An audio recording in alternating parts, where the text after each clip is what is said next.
Hey, welcome back. Welcome back to the Virginia Democratic Small Business Caucus show live. We're glad to have you back, folks. Always coming in with Bob Marley. Let you know that you are loved, and we love to come out here and talk to you. So I'm looking forward to our show today. You know, we have a great guest today. We've got some great guests coming up in December. I'm looking forward to it, and it's always a pleasure to be back here talking to all of you small business owners, all of you Democrats, all of you soon-to-be small business owners and Democrats, and just supporters of the show. And I want to just tell you, welcome back. Yes, it's Woke Wednesday. Woke Wednesday on the VADSBC show live. Glad to have you back. Glad to see you. It's always a pleasure. And today, folks, we're going to talk about what we usually talk about, because until we get it, I am going to keep hammering at it. So a lot of this you've heard before, but, you know, when you have an opportunity as the show matures a little more, we're going to have a component where people are going to be actually able to call in and talk to us. So look forward to what's going to be happening in 2022. This is 2021. As we move forward, improving our technology, just improving the ability to talk to folks and people to talk back to us live, other than just chatting and giving us all the love emojis and all that. We love all that. That's fantastic. But we're just happy that we've made it through the first 3 months of the show. And glad to see that you're out there as we put more of this out there on our social media platforms. Thank you for being here. We love you here.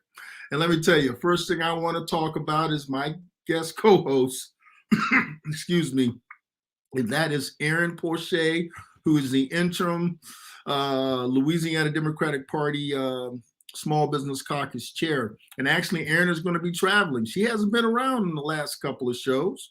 That's okay. She's going to be back. You all get to see her lovely face and get to see all the things that she adds and talks about. She's always great giving us another perspective. Also, we're going to have some great co-hosts also coming up in 2022. We're going to be other small business caucus chairs who are from the Democratic Party in their various states that are also going to come on and be co-hosts. So we're kind of excited about new things that are going to be happening. Great things that are going to be happening. Today is another fantastic day, and I just want to start off what we usually talk about, and that is stay safe. I'm going to tell you, stay safe and everybody's getting tired of it, but you know, this COVID-19 thing is not over with, folks. It's not over with yet, but we are making progress, and now you heard about the new Omicron variant that's out there, people having to get boosters. Listen, just do what you need to do. Do what you can to keep yourself safe so you can continue to be here for us and for your, more importantly, for yourself and for your family in 2022. There's a lot of information out there. Make sure you're listening to the right sources. Make sure you're protecting yourself and making the right decisions about getting yourself vaccinated and just keeping yourself safe in the social distancing. So there's I don't know what more to say about that other than just stay safe. We can work through it. We're going to get through this eventually. Don't let it stop you from moving ahead. You know, I'm a person who believes in God, and I know he guides my step divinely.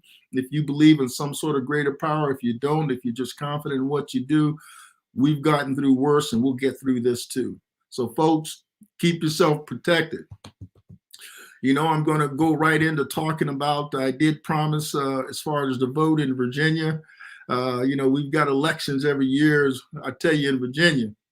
And, you know, we said we do an analysis, and I said we do some sort of autopsy on what we thought we did right and what we did wrong as far as small business is concerned, and how the election here in Virginia may affect us as Democrats, but also small business owners. But there's other bigger things out there other than just the election that's affecting us as small business owners.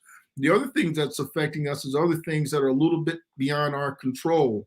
I know there's a lot of small business owners out there, and folks who And also this affects large businesses too, this whole supply chain thing. But that thing is being worked out. So don't despair. As a small business, you got to be nimble and flexible and able to move and pivot quickly based upon the conditions in the marketplace. And that's one of the good things about being a small business. You're able to make moves a lot faster. You're able to pivot a lot quicker.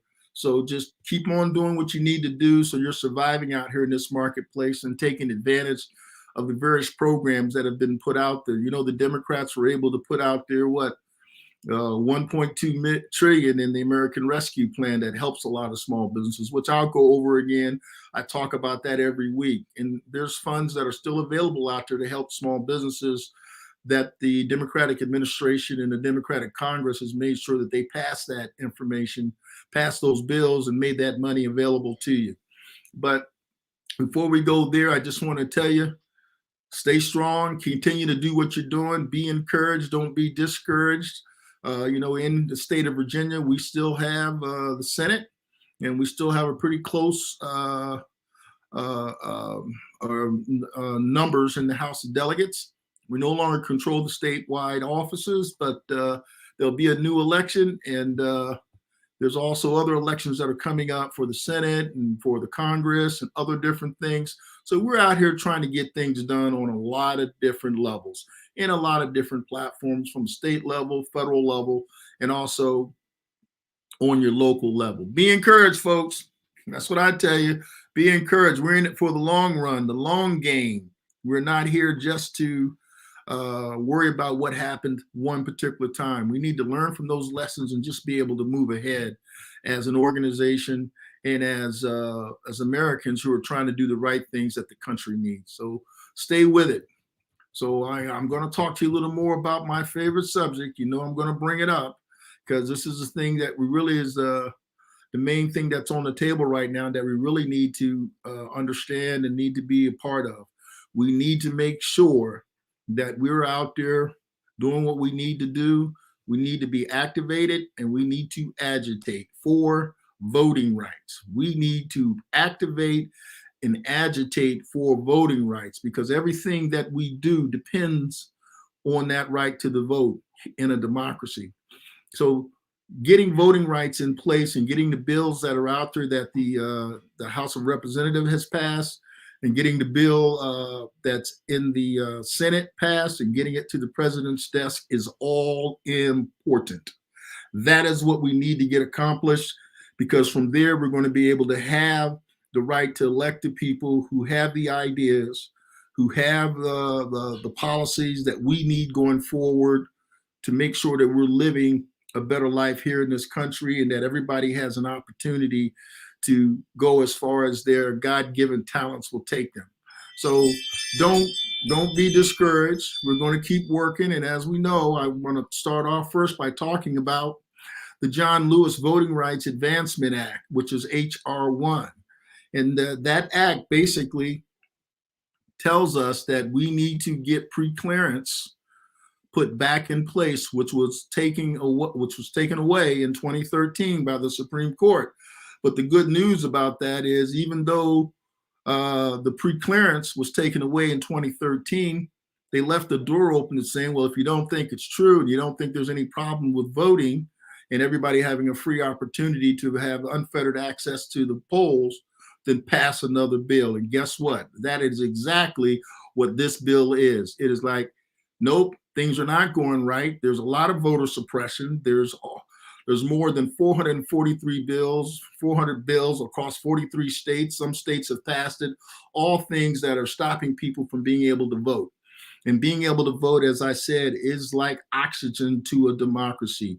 If you cannot vote, it's like you have no oxygen. Your body can't live without oxygen. Voting rights is like oxygen to democracy. That is how you make your voice known, by being able to vote and having an opportunity to vote without any problems.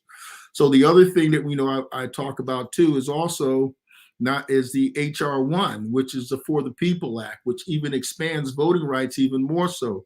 I come on and I talk about this every time, because you need to understand that having not just the pre-clearance is important to put back what was taken away from the Voting Rights of 1965 by getting that back into place, pre-clearance. And pre-clearance just basically says, if you're going to do anything to change anything that has to do with voting, it has to be done 180 days before an election, and it has to be pre-cleared by the Department of Justice. That's what that's about.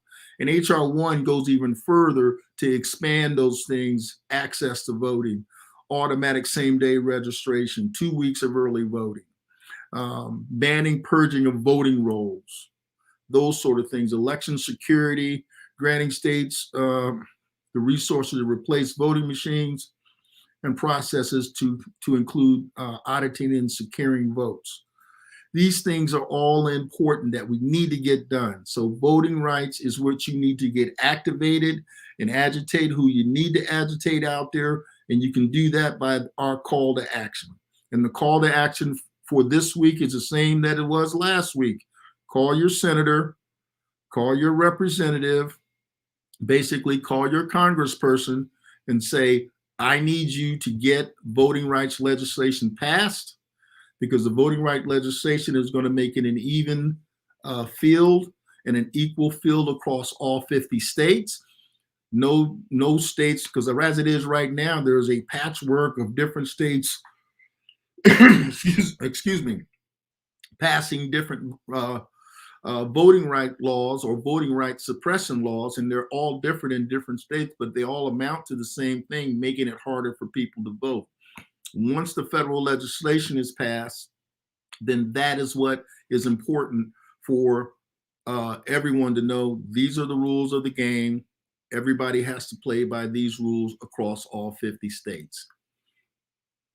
An individual state cannot make rules or laws that are different than what the federal law has to say about voting rights. So folks, you got to call your congressman. Get up in the morning, call your congressman. Lunchtime, call your congressman. Dinner, call your congressman. Call them and just simply say, at some point during the day, I need you to pass this legislation. I'm watching, I'm listening. It needs to hit the president's desk so the president can sign it. And from there, more good things happen, right? So that's what you need to do. Right now, there's also a bill in the Senate, and the bill in the Senate also has different changes. You know how it works. Well, you may not know, the House passes something, it goes to the Senate looks at it, they come up with their ideas. Right now, these are some of the ideas that they're talking about: 15 days of early voting, establishing automatic voter registration, protecting and expanding the vote to write by mail, or what they call early voting. Also, they're looking to prevent gerrymandering, and they're also looking to restore voting rights to those who had been previously incarcerated once they've done their time and paid their debt to society. Their rights to vote, the right to vote, or the right to the franchise is automatically put back into place. And they're also looking to get rid of any type of voting intimidation that may happen at the polls.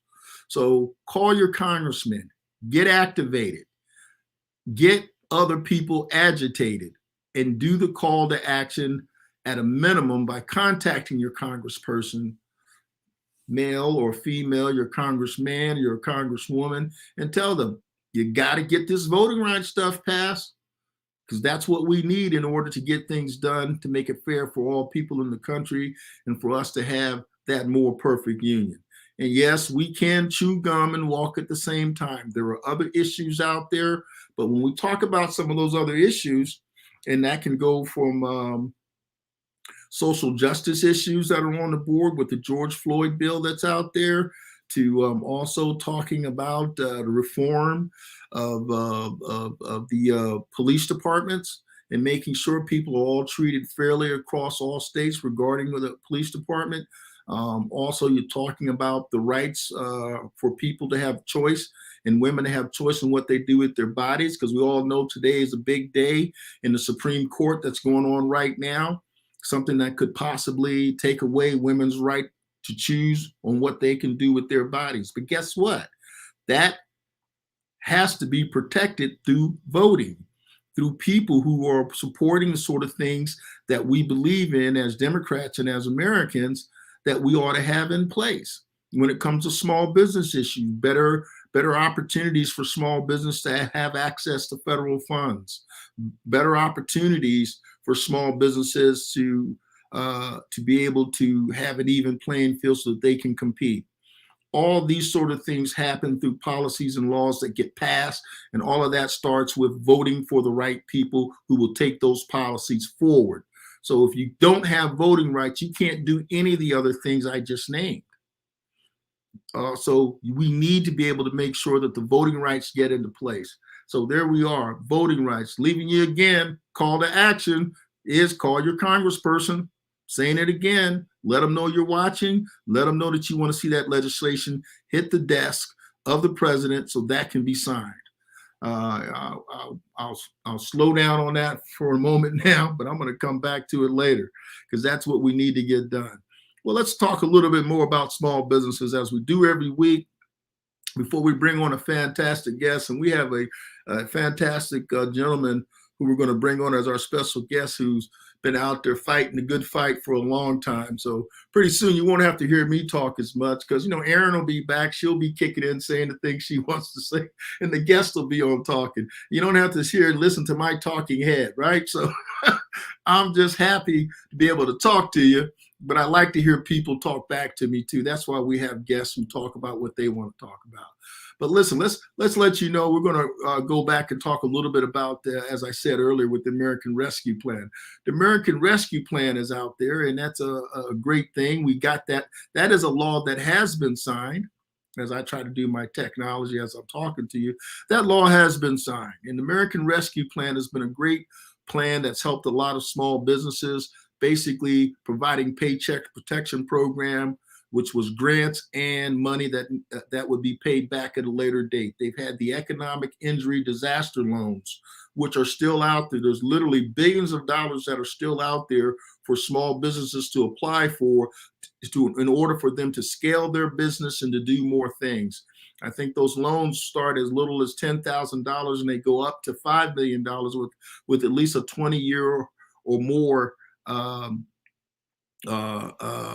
number of years that you have to pay the loan back, and also at a very low interest rate of around 2 or 3%.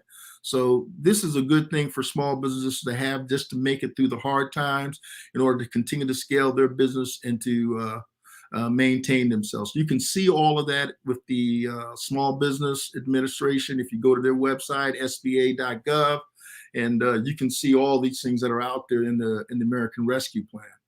Also, you have the shuttered venue operations grant program for theaters and movie houses and just entertainment places. That's out there, and there's money for that. And there's also the SBA debt relief program. And also, as you've heard, a lot of restaurants have had a hard time. A lot of them gone out of business, but there's a restaurant revitalization fund. Money is still out there for that program. So folks, don't be discouraged, be encouraged. They also have navigators within the SBA. When you call the SBA, the Small Business Administration, who can navigate you through that process and show you how you can access those funds so that your business can stay afloat and you can continue to do what you need to do. So remember, your downtime is your prep time. Make the calls, do what you need to do. Small business people are nimble. We have to be nimble to stay in the business, and that's what we're trying to get done. We are going to stay here through the COVID, through all the other problems. Like I said, we are chewing gum and walking at the same time. We're going to get voting rights. We're going to protect existing rights that are out there. Yes, there is a lot to do, but giving up is not the option. The option is stay in there, hang in there, do what you need to do to keep your business up and running, to also keep the rights that you have and expand the rights that you don't have. So we're really looking forward to folks just staying encouraged and not being discouraged. Hang in there. Let's talk a little bit about Build Back Better. You know, there was the 2 bills that have been passed. I'd like to continue to talk about them. The infrastructure bill has come out of the House of Representatives, and the human infrastructure as well as the physical infrastructure. The physical infrastructure bill is in the Senate now. That bill is in the 1.2 trillion or 1.3. Let's just say it's a lot of money that's being invested over a 10-year period in order to build back infrastructure. There's a lot in it. and you can actually find out the sort of things that are in that plan. And basically, when we're talking about this plan, you're actually talking about with the Build Back Better agenda is we're talking about lower child care costs, lowering higher education costs, lower prescription and drug costs, lower healthcare costs, lowering housing costs, cutting taxes for families with children, cutting taxes for families without children. We're also in there workforce training, clean energy jobs, and investment in teachers and schools. And within those things, there are a lot of different things that are in that Build Back Better piece. So that's something that, we want to continue to fight for, and continue to fight for the physical infrastructure as these things sit in the Senate. And for the stuff that's in the Build Back Better program, I always like showing this graphic because the picture is worth 1,000 words. I kind of said before, but this kind of shows it to you from the 1.75 human infrastructure bill. You're talking about home care for people who have elderly parents, or taking care of people who are sick, and people who are disabled, and the aged, helping people out. Those caregivers, $150 billion. More money invested into livable and affordable housing, $150 billion there. Also, ACA, or we're talking about basically Obamacare, or the American Healthcare Program, another $130 billion, lowering the cost so people can get healthcare costs. The child tax credit is out there, extended for another year, $200 billion. That's a monthly check that goes into people's pocket, at least $300 or $400 per month, that people have in order to take care of their children. An additional Pell Grants for college, $40 billion. That's free money that the government is saying you don't have to pay back, whether or not you're attending a university, or some sort of certification program, or vocational program. Another $35 billion is slated to go into Medicare, which is for, we all access Medicare when we reach a certain age. It's not based on income, it's based on just helping to defray the cost of senior citizens for healthcare. And within that, they're trying to fight to make sure the prescription drugs are cheaper. And then you also have the free pre-K, $400 billion, investing in people at the beginning of their lives before they start school. It's already been proven statistically and through proven outcomes that if you invest in a person earlier in their lives, they will do better at the end, instead of them going off to prison or going off to be incarcerated. There's a better chance that they're going to go off to college. They're going to go off to the military. They're going to go off into some sort of certification program, or either some sort of vocational program, which we all need our young people to do. Let's invest in them. And the other big boy here is $555 billion into clean energy. And that is clean energy jobs. That's jobs and opportunities for small businesses, for things that are going to happen here in this country, for building wind farms here in this country, and the equipment that is required to do that. And as far as improving the electrical grid in this country, and moving us off of fossil fuels and moving us into renewable energies and things of that nature, that will help us with the environmental problems that we're having in this country. And then, of course, there's another $90 billion. And it's just a lot of money that is being invested into human infrastructure, into physical infrastructure that creates jobs for small businesses, helps people to have less costs in maintaining their lives, with childcare out there. When people are able to go to work, a lot of time, mostly women are, I don't want to be sexist about this, but in a lot of cases, it's already been proven that women have a harder time, or a single parent, or even two parents have a hard time going to work because they can't afford childcare and go to work. Well, this is the resources that's being put out there. Those are some big numbers, but those big numbers are over 10 years. So it is a long-term commitment. It's not like this happens one year, then it goes away. And one of the things that's happening there is well, I have to be honest, The child tax credit is going to go for 1 year, but they're also trying to extend that for 10 years. So now that gives you stability over a long period of time. Business owners, both small and large, know one thing. They like to have certainty. The more certainty they have in their costs and things that they can do, the more that they can invest and grow their businesses, which allows for more employment, more opportunities for small business, and not just all the resources and tax cuts going to people who already have billions of dollars who don't need that money. This is an investment in the American people. I don't care whether you're a Democrat or a Republican or an independent or unaffiliated. If you need any of those things, from healthcare to protecting the environment to doing all the things we need to do to lowering college costs, to renewable energies, all these things help all Americans. It doesn't have a D or an R on it. That's an A on it for Americans, and for Americans who need these things so they can have a more successful life and we can build a more successful union. But it all starts and is maintained with one thing that I keep telling you about: voting rights.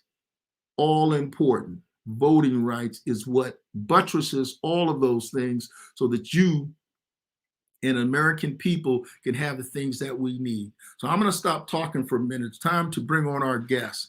I can go on and rattle on for a little bit, but man, we got a fantastic guest. Oh, yes, we do.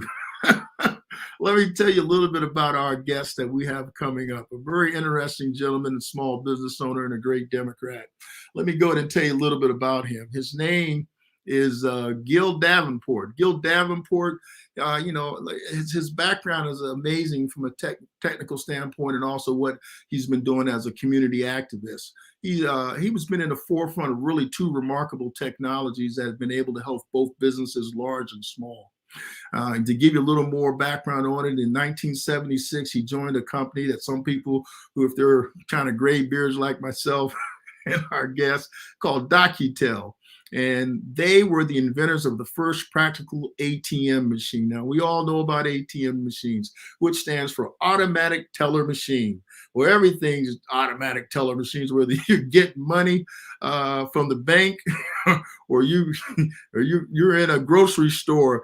Everything, you're doing it yourself, basically. But the ATM was a very new concept at that time, growing out of the Docutel inventions, and a device that could reliably get things done and help gas stations and other organizations in order to sort of quicken the pace of how they do business, allowing people and folks to come in and to use this sort of technology. I know at first I didn't touch those ATMs, but guess what? After a while, you can't live without them. Everybody's asking, where's an ATM? I need to get some cash, or I need to put some cash in. And ATMs work in a fantastic way. Well, Gil at 1976 was one of the folks who was at the forefront of that technology. And in the 80s, he became a senior vice president for an electronic funds transfer at a City National Bank in Beverly Hills, which developed one of the largest shared ATM networks. So after working with the inventors of it, he went on to really be an executive in that area. They had over 1,100 financial institutions and created some of the largest electronic banking networks that are still in use today. So we really have someone who's been involved in a lot of technology for a long time. And folks, he is a very remarkable person from that standpoint. But in the 90s, he did leave banking, and he went on to another technology that really was some of the earliest efforts to deal with compressed digital video. And some people are saying, compressed digital video? What in the heck is that? Well, you don't have to be a technology person, but I can tell you one thing: we're using it right now. You wouldn't be talking to me if it wasn't compressed digital video. And that really is one of the first hard disks were based on that. And then the DVD technology. You got to remember Blockbuster and all those DVDs. All that is compressed video. Now you have compressed video over the internet that allows us to do things like we're doing now. Well, that's basically what Gil did. And because what happened eventually, this all turned into what's known as broadcast signals with compressed video. Later, after that, Mr. Davenport went on to found his own small business where he participated in federal and commercial technology with a company called Resource XP. But let me tell you about him a little bit as a Democrat. I mean, this guy, and it's just a great, hardworking volunteer. Gil has been an active member of the Fairfax County Democratic Committee, FCDC, and the Mount Vernon District Democratic Committee, which is MDDVC, where I get it right, for 10 years. And that's just since he's been here. He's older than 10 years old. And he's been the recipient of awards from these different organizations as Volunteer of the Year. He's registered more than 2,500 voters, and he's canvassed more than 8,500 doors, or knocked on the doors of more than 8,500 people, asking them to either get registered or to make sure they come out and vote. And folks, this is fantastic that we're having somebody like Gil Davenport. So I want everybody to put a great big round of applause together for Gil Davenport, because he's been doing some fantastic things. Gil Davenport, I want to bring you on as soon as the technology's right. There you are. Wow, I want to meet that guy that you're talking about. Hey man, I gotta get one of those applause soundtracks, man. You need better than just retracking. Welcome to the Virginia Democratic Small Business Caucus show live. Well, Mark, thanks so much. You know, it's funny, you were talking about the Build Back Better. Yeah. And I'm looking up the left side of all of those things that you listed off. And I'm thinking about all the places where the technology doesn't exist today. And the only way it's going to exist is through small business. Yeah. Let's go back to 1985. Okay. We could only send a signal over fiber optics for about 1.5 miles. That was it. That's as far as fiber optics would go. And somehow we got to launch that stuff all the way across the United States, 3,000 miles. Mm-hmm. A little company up in Toronto, Canada, Everts, very new startup company, came up with an idea that could pulse the lasers in such a way that we could take it now 500, 600, 700 miles. Wow. Small business. It's not small anymore. Boy, they've grown over the years. But think about it. Pre-K. In pre-K, you don't have to have a 4-year or 8-year degree to be a pre-K teacher. That means there's going to be a lot of startups, okay? Yeah. A lot of startups that are going to be bringing pre-K into the neighborhoods.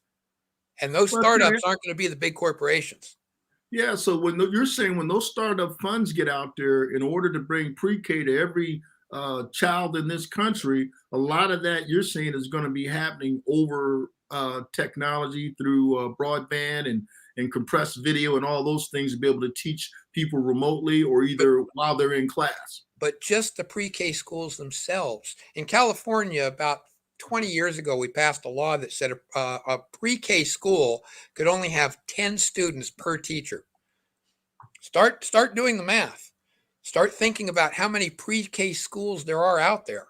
There's going to be an enormous explosion, okay, in small businesses supplying to that. So same thing with the high technology and the green energy, okay?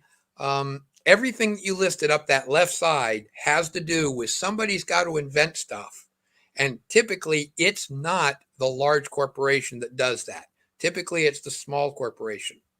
Okay? So $400 billion is going into pre-K. That's a lot of money. A lot of bucks. That's a lot of bucks. A lot of people got to be hired. Yeah. You know, you were talking earlier about the whole automated teller machine explosion that occurred. Okay. I started out here. I grew up in Virginia, born and bred here, you know, went to Hampton, Sydney, went to Virginia Commonwealth, worked at a bank called First Merchants National Bank. It's gone now, but ran computers there at night and went to Virginia Commonwealth University during the day. That's how I put myself through school. And things were starting to explode back in the 70s. Okay. All of a sudden it seemed like the development of the chip and the transistor and all that. We hadn't seen personal computers yet, but we started seeing some really interesting devices. Guy named Mhm. Wang. Wang developed a calculator that could do stuff that, would have taken days or months to do and before that, using some simple chips out of Silicon Valley, right? Right. So all of a sudden we're starting seeing digital watches. Remember that? I mean, man, everybody Yeah. was fascinated. A digital watch. Wow. The number, I didn't have to look at the hand any longer. The number was there, you know, digital watches. Wow. That was really great. So we saw an explosion then. And in the 80s, we saw, we saw funding, corporate funding just blossom. Okay. People were out trying to find ways to invest their money in new ideas. Now, I was out in California at that time. The Docutel Corporation that I had joined in '76 sent me out to California in 1980 to do sales out there to handle the 11 Western states. Okay. Mhm. And in the 80s, by about 85 or so, California was seeing a new independent community bank start every single week. Every 52 of single them week. every year. Every week, we got a new independent bank. Why was that? It was because all of a sudden we had online tellers, we had ATMs, we had this explosion in communications. Okay. The big banks didn't want to invest in experimenting. Should I put a branch in this new community? Mhm. The independent bank did. And then the Right. big bank, Bank of America, Security Pacific, United Pacific, they came in and bought that bank. So all of a sudden, there was this inflow of funding that was just remarkable. Now, how did the independent banks compete? Right? So, I mean, you got Bank of Mhm. America that's 245 branches all through the state of California. And you got this little community bank sitting out in Podunk, right? Now, Mhm. why would somebody go to the community bank and put their money in it instead of going over to the Bank of America branch that I could go to San Francisco and get money? I could go to San Diego and get money. I get Los Angeles and get money, right? But there's one branch for, my personal bank. Why would they go there? So we came up with an idea. How about if we put ATMs in all of these banks, these independent banks, we hook them all together. Okay. At Mhm. that time, we were using 56 kilobit leased lines. Really expensive, really expensive. The ATMs, remember, we didn't have PCs. So Mhm. we're using Hewlett Packard mini computers to drive these beasts. Okay. And we hooked them all up. So I went to the American Banker Association in Chicago to the annual convention. They asked me to do a keynote speech, and I was talking about this explosion that was going to come, where everybody would be able to bank anywhere and be able to travel anywhere and have convenience of their funds. I Right. was laughed off the stage, literally laughed off. Why, Gil, would any bank send their customer to another bank? Are you crazy? Well, so anyway, we started expanding this thing, but what really broke it open, what really, really broke it open is Docutel had just sold automated teller machines to American Express Corporation to put traveler's checks in airports and downtown locations around the world. 500 of these beasts. Okay. Okay. And you'd say, well, how can they justify that? Well, at the time, and let's remember, everything now is about 20-fold of the cost of what was back then. Okay, Right. or the floor. Okay. At the time, they had about $1.5 billion every day in float on traveler's checks. In other words, $1.5 billion of traveler's checks were being held in people's wallets Mhm. unspent, but they'd Right. already paid American Express to buy them. Do you know Mhm. what you can earn on $1.5 billion every single day just from investing that? Exactly. It was a money machine. So they put these things all over the world. Okay. So I went down to Phoenix and I talked to them and I said, hey, listen, I got these little tiny banks out in California. Okay. And they want to compete with Bank of America. How about if our little bank customer flies to Paris, France, goes to de Gaulle Airport and can get traveler's checks? And they went, bingo. So we Mhm. connected the two computers together. And this little tiny bank out in whatever, California, was advertising to their customers that they could go to Hamburg, Germany, go to New York City, LaGuardia Airport, okay? Go to Los Angeles Airport, and they could get funds. They get access to money. Blew the thing open. So I went the next year to American Bankers Association. They asked me to speak again, and I almost got chased off the stage. How could you, Gil Davenport, open up the banking system to a non-banking competitor like American Express? They're non-regulated. Are you crazy? Okay. So MasterCard calls me up and says, listen, you did it with Amex. Why don't we do it with you? Now, my little bank network had now grown to, I don't know, 500, 600 financial institutions. And I said, sure. I mean, City National Bank, the bank I was with where I was doing this, okay, they were a MasterCard issuer. There were 2 credit cards at the time, if you remember. Actually, 3. It was Diners Club that started the whole thing. Right. Then there was Bank AmeriCard. And then there was MasterCard out of New York. Okay. Right. So I went to New York and we sat down and we noodled this thing out and we said, let's create the Master Teller Network. Okay.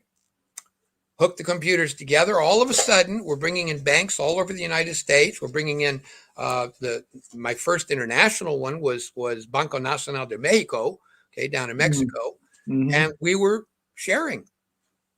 And it blew the thing open. Well, so when you say that you guys had started off as a single bank, you were essentially was a small business competing with Bank of America. So we're a little independent bank, right? You're talking about small business, a little independent bank, okay, in Westlake, California, and they're trying to compete with Bank of America. And all of a sudden, now B of A at this time is publishing all these studies and papers saying, oh, ATMs, they're not, you can't just cost justify them. People don't like them. They don't want to use them. Why? Because for little Westlake Village Bank, they only had to buy one at $30,000. Bank of America would have had to buy 500 of them. Yeah, so of course, they were trying to tell everybody don't buy them. Right? Not until we catch up. Okay, so if you take out a credit card or a debit card from your wallet right now, on the back, you're going to see little bugs. Okay, right. You won't see Master Teller because the big banks like Citicorp that came into Master Teller later said that name sucks. We like the name Cirrus, and it became Cirrus. It became Cirrus. Visa in San Francisco came down to Los Angeles, sat in my office and said, wait a minute, we can't be left behind. We got to do this thing with you too. So these banks had to actually verify and share ledgers when people are taking money, right? Just account balances. We're just authorizing account balance. We're saying, does this guy have $100 in his account? Yes or no? If yes, dispense the money, tell us you did it, and we book it. Okay. Yeah. Okay. That's really that's why we could do it with little 56 kilobit leased lines. It cost us $1,000 a month. Nowadays, it wasn't very much data. Yeah, internet today, you're moving megabits per second. Okay, right, for $30-$40 a month, right? Back then it wasn't that. So anyway, Visa, then we did that one, and the big banks that came into that, like Security Pacific and Union Pacific, they didn't like the idea of Visa Travel Network, so they called it Plus. Right. Okay. Well, now we had the big banks. Okay, we had the big banks and Cirrus and Plus. We had the little banks and something called Instant Teller and several other little networks around the country. There's nothing for the medium-sized banks. Okay. Right. And there are a whole bunch of medium-sized banks. So I sat down with California First Bank. They were a medium-sized bank, and I said, "Listen, our little banks, we're ready to do business with you, but you think we're too small for you, okay? And the little banks don't have what you need." So why don't we start another network? So a guy named Charlie Pedersen he was head of marketing at California First, headquartered in San Diego, California. So we noodled this out and said, okay, let's start this new network. And he called me up, said, we got it. We got 3 or 4 other banks involved. We're going to have our first board meeting next week. Come on down to San Diego. You're going to love it. So I get down there and Charlie's all excited. He's all excited. He says, we got it. We got it. And I got the perfect name. I say, what's the name? He says, Nova. Nova. I heard of those guys. Okay, now we're in California, where 25% of the population speaks Spanish. Right. Nova means no go. Is that really what you want to name your ATM network? I said, why don't you just call it Star? Oh, that's what they call it. Now you got Star. So look Okay. on the back of your card, you'll see Star. So that's how all those crazy things started. Okay. But it started because of small businesses. It started because technology had come along that allowed a small business to compete with the behemoths, with the Citicorps, with the Bank of America. Small business always drives new innovation because they're nimble enough. They're looking for ways in the market to do things better and looking for opportunities. And that's really the beauty of small businesses and why they end up hiring the most people. And then once these companies get all big and fat and happy, they're not really interested in changing anything because they're killing it just being big, fat, and happy. Why should we do anything? Things are going great. That's until right. you get a disruptor like you Uber need a or Microsoft or Apple. You need capital injection. And until the capital markets see the value of something, okay, it stagnates. So they saw the value of this, and boy, it just mushroomed. Okay, I got out of banking the year of the big S&L debacle. Okay, where everything shut down. My timing couldn't have been better. But I sold all those networks off to ADP out in New Jersey. They made me a very nice offer to move to Secaucus, New Jersey, which, if you're not aware, is the trash dump of New York City. And I said, no. Secaucus is where ADP is near there too. You see them when you drive up. That's right. The turnpike. ADP's right off to your right, man. That's right. So I elected to stay in California, sunny Southern California, instead of moving to Secaucus. I would not trade California for sunny Secaucus. That's right. That's right. So that was an excellent example of how the capital markets started chasing some ideas that were started by small businesses. Again, go up the left side of your Build Back Better diagram that you had, and one of those is a half $500 billion, okay, for clean energy. Well, a big part of that is the infrastructure that we need. It's the grid, the electrical grid. Okay, we cannot continue with the grid that we have. The grid that we have with climate change is unsustainable. Okay, it cannot be above ground. But the problem right now is you can't transmit a lot of energy, a lot of electricity, okay, in pipes because of insulation. Right, you can't carry it. But remember, I told you about a little company called Evertz that found a way to transmit a lot of data over fiber optics a long distance. Right. Hang on to your hat, okay? Because there's several companies right now working on that very problem, and they're small companies, okay? And you're going to see a lot of capital now chasing that kind of a market, okay, of strengthening our grid, okay? Well, I saw the same. The other thing too, Gil, which is interesting, is that's why a lot of these small businesses that are out there and which is driving the country now, if they start investing in more of these small businesses with these great ideas, then there's going to be more opportunities for people. And really, that's really part of what that American Rescue Plan and helping existing small businesses and people who are trying to get off the ground. But we're not investing nearly as much as we should in communities that need that investment so that those businesses can flourish, which the larger businesses will only benefit from, and also the consumer base, because if it doesn't work, they're not going to stay in business. But if they never get a chance to, it's like, the old Bob Marley song, they try to kill it before it grows, man. Right. The big boys do. They don't want to see you grow. So if you invest in water, you plant, you sow, you water, and just wait, these businesses will simply flourish. And that's what really we need to do more of in this country. That's what's made this country as great as it is. There's a lot of very talented people out there. Right. Yeah, but the capital markets have to recognize the opportunity. Once they do, okay, now we're forcing the issue with Build Back Better. Right. If all of a sudden the government's going to invest $500 billion in something, the venture capital markets are going to wake up and go, "Oh my God, let's get into that!" Right? I mean, that's got to be a good deal. Now, the same thing happened in another area back in the 90s. Okay. We had two things happen in the 90s simultaneously that really broke things open in the world of visual entertainment. Okay. One was gaming. All of a sudden, these little gaming consoles were no longer just Pong playing on just lights on a screen going back and forth. They started to get pretty damn sophisticated by the end of the 80s. Okay. And the second thing was sports. Sports just took off. And the dollars that were poured into sports broadcasting became just amazing. Just amazing. In fact, I'll tell you, a lot of my work with the government, people would always say, well, it's got to, whatever technology you put in has got to be rock solid. It just can't fail. And I just look at them and go, do you know what a 30-second commercial during the Super Bowl costs?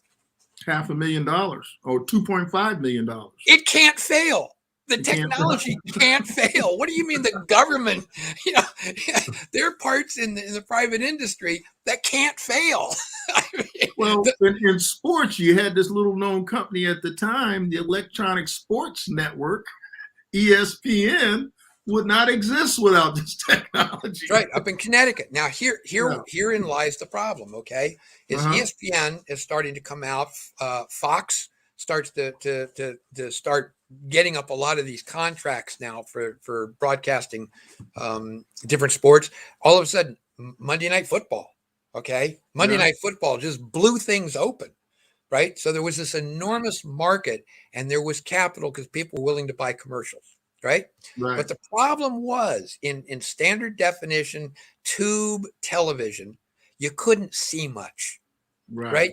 You had to get way back, and things got real small and real fuzzy if you did that. Okay. And if you zoomed in, because it was basically a box, it was square on your television set. Okay.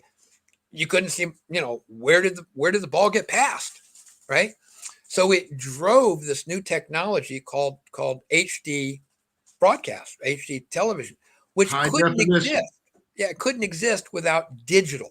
Okay, in the old days with analog video, you had 525 scan lines, and the video would just scan right down, and it was really kind of bad.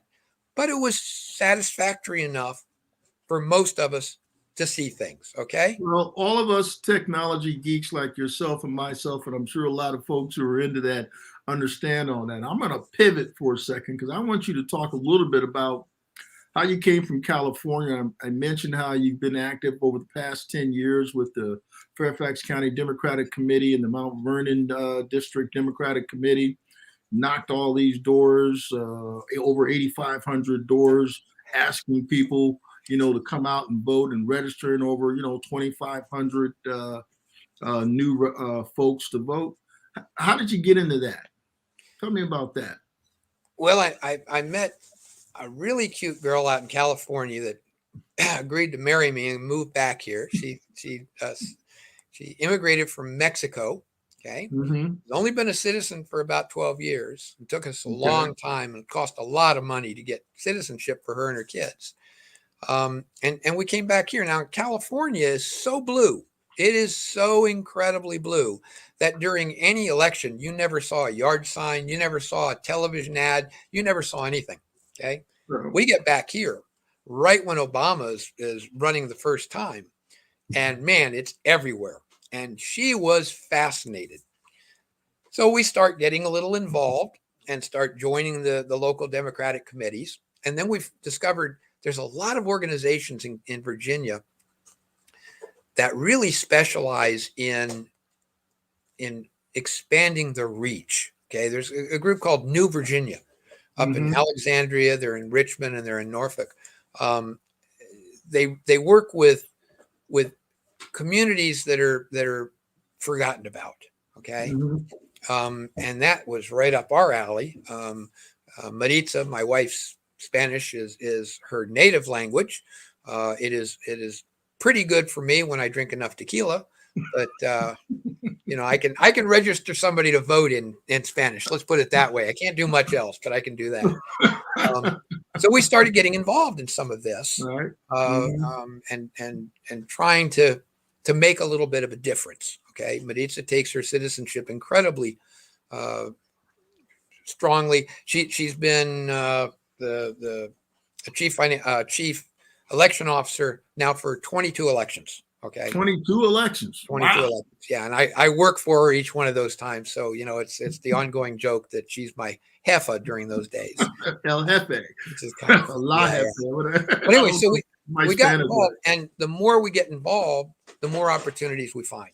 And that's really, it's so true with a lot of organizations, but specifically the Fairfax County Democrats. Right. You got to remember, Fairfax County is the most populous county in Virginia. Okay. It overwhelms Northern Virginia. It is now pretty much entirely blue, a couple of little small holdouts along the way, but 1 out of every 5 votes in Virginia comes out of Fairfax County. Right. So if you make a difference there, you make a difference. Okay. Well, and I'm gonna take a little. We got about 10 minutes left. If I go a little over. So what went wrong in this last election? What can you talk about publicly about what happened? Virginia, when you first came here 10 years ago, was decidedly, what do you call it? It was mostly red. It wasn't quite purple. Republicans basically 10 years ago had a lot of Fairfax County and a lot of the statewide offices, and definitely when you talk House of Delegates in the Senate, they dominated. Yep. What we went through a period of more than 10 years to turn not Fairfax County, but the state of Virginia, pretty much blue. Some people may still say it was a little purple, but we were able to get it there after a lot of hard work. But won a lot of statewide elections, only lost 1. Well, now 2 coming in the last 10 years. What's your thought on what we could do better in order to make sure we continue on the path we're on and just look at this last election as a hiccup? Well, remember that in 2017, everything has occurred since 2017. All of Northern Virginia has turned rapidly blue since 2017. Loudoun County, Fairfax County, Prince William, nobody thought Prince William had ever turned blue. I mean, it was, pretty out countryside. And it went, okay. All of a sudden now all the supervisors down there are now all Democrats. So what was the thing that happened from 2017 until this last year? The big change was we had a television star president. Okay. And he turned a lot of people off. A lot of Republicans got turned off. I did 2,500 doors down in Prince William 2 years ago for the lady who ran as our lieutenant governor this last election, Hala Ayala. And they gave me all the unknowns. In other words, let's knock on these 2,500 doors and find out if they're Republican or Democrats. That's not fun. Anyway, but I got a lot of, I'm real disappointed in our president. In other words, yeah, you're Republican, but you may not vote that way. Okay. Right. So all of a sudden, we're flipping all these people, these reasonable Republicans who just didn't like the direction of the Republican Party of where it was going. And in comes a reasonable Republican, somebody who didn't sound like, act like, smell like, this guy who was the orange-haired president. And all those reasonable Republicans basically snapped back and said, well, he's okay. Let's vote for him. And it flipped all those places back. We didn't do a very good job. Our message was horrible. But wouldn't you say, or not, this is a fact, we have the numbers. Had we not gotten out all of the votes of Democrats, regardless of a enthusiastic competition, we still would have won. Keep in mind something, Mark, and it's real important for Democrats to remember. When Democrats win, we get lazy. Well, like I said, when Republicans lose, they get fired up. Well, that kind of goes both ways. Not really. But when I talk about just simple math, regardless of who won or lost, when you say how many of them and how many of us, there's more of us than there are of them. So if it's a get out the vote GOTV question, regardless of that, if you get your folks out to vote, and I understand the motivation piece, you're going to win. And particularly if you deliver Fairfax County. I mean, you've got a large part of this thing done if Fairfax County comes out like gangbusters. And then you can still get Richmond and Tidewater area, and you pretty much got it sold up. And that's what we had been doing for quite a while. But so you say it was basically due to the fact that Democrats were less enthusiastic. Yeah, we the answer is yes. In Fairfax County, again, 1 out of every 5 votes in the state of Virginia comes out of Fairfax County. Right. So we were told if we could get, a 200,000 vote margin, it would help carry the rest of the state. Well, we did, and it didn't. And they didn't get the rest of it. Well, Midlothian down by Richmond, a suburban area of Richmond that has grown tremendously over the last few years, but is still, kind of that countryside atmosphere down there. They went back to red. Okay, down there just south of Norfolk, down in the Newport News area, went back to red, because again, their message was, let's lower taxes, let's hit the bread and butter issues, let's talk about education, all those things that we weren't talking about. They weren't talking about those things, man. We're 8:01. I'm about 1 minute over, so I know we can't get too much into that. There was all this. Don't forget about that CRT and all these false things are out there. There's lessons to be learned from that in the messages and the narrative and just the responses. They ran on falsehoods. You're not right, but we had quite a few things we need to fix. And the good news is, there's a new election every year. I tell people, don't get discouraged, be encouraged, because we did a lot right. We got a lot done. One of 5 states that votes every single year. Let's always remember that. Yeah, that's right. Hey, so let me ask you this, Gil. I always ask this people at the end of the show 2 things. One, I ask them how people can get in contact with you on they need to contact you. I know you're not a big social media guy. If they do want to get you and they want to ask you for some of your sage advice, how do they get Gil Davenport? How do they reach you? They can send it to Gil, Gil, at resourcexp.com. The word resource followed by xp.com, and I'll get it. Okay. Now, the other question I like to ask all my guests, what is your pet project, the thing that you really want to get done, that you've been working on or want to work on? What's the thing that moves you? Wow, we've gotten involved in so many different things recently. It's hard to pick one, Mark. Pick 2 or 3. I don't know, whatever floats your boat. You know what it is? It's widening me personally, it's a personal preference. Our personal goal is to widen my sphere of influence. Most people have anywhere from 10 to 20 people as their influencers. Okay. I'd like that to be 50 to 100. How do you intend on doing that? A lot of backyard fires. I'd buy a lot of tequila. You heard it here from Gil Davenport. So we're a little bit over. Gil Davenport, it was a pleasure having you, man. On the Virginia Democratic Small Business Caucus Show, live. You've been a fantastic guest. We're going to have you back, man. I look forward to having you. That'd be fun. Thanks, Gil. Thanks for having me, Mark.